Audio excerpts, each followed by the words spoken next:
paper trail. The man in the minivan knew all that. He wound round the ramps to the second level and headed for the far back corner of the structure. Left the van idling in the aisle for a moment and slipped out of the seat and moved an orange traffic cone from the space he wanted. It was the last one in the old part of the building, right next to where the new part was being added on. He drove the van into the space and shut it down. Sat still for a moment.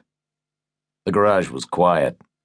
It was completely full with silent cars. The space he had protected with the traffic cone had been the last one available.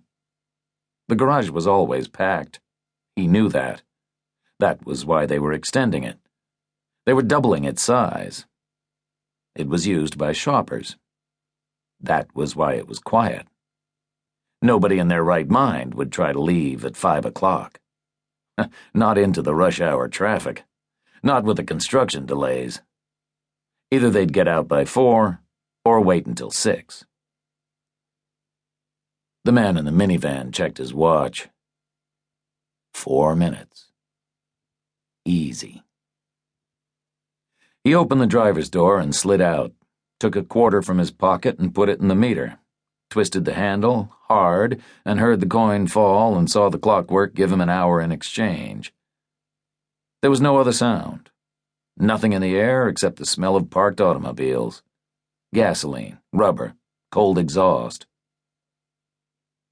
He stood still next to the van.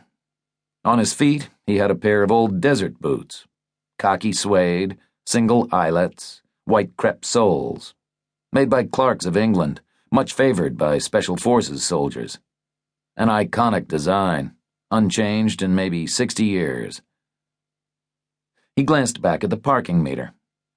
59 minutes. He wouldn't need 59 minutes.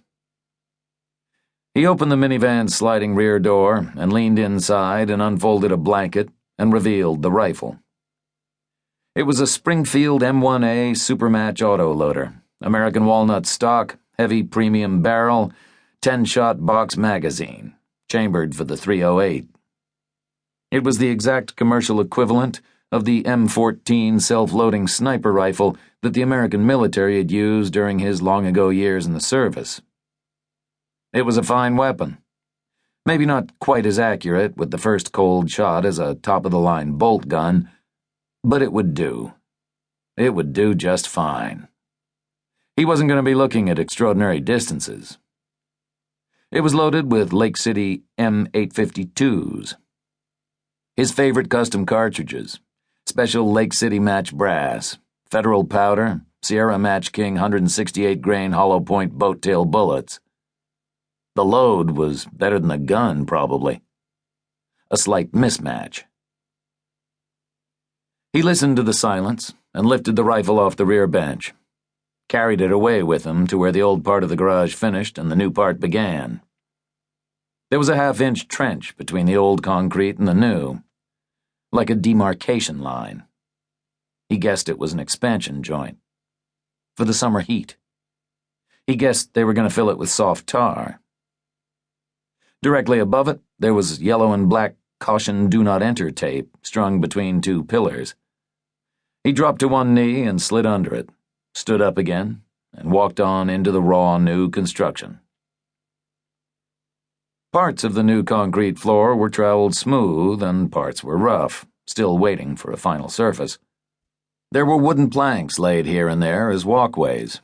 There were haphazard piles of paper cement sacks, some full, some empty. There were more open expansion joints. There were strings of bare light bulbs, turned off. Empty wheelbarrows, crushed soda cans, spools of cable, unexplained lengths of lumber, piles of crushed stone, silent concrete mixers. There was gray cement dust everywhere, as fine as talc, and the smell of damp lime. The man with the rifle walked on in the darkness until he came close to the new northeast corner. Then he stopped and put his back tight against a raw concrete pillar and stood still. Inch to his right with his head turned until he could see where he was. He was about 8 feet from the garage's new perimeter wall, looking due north.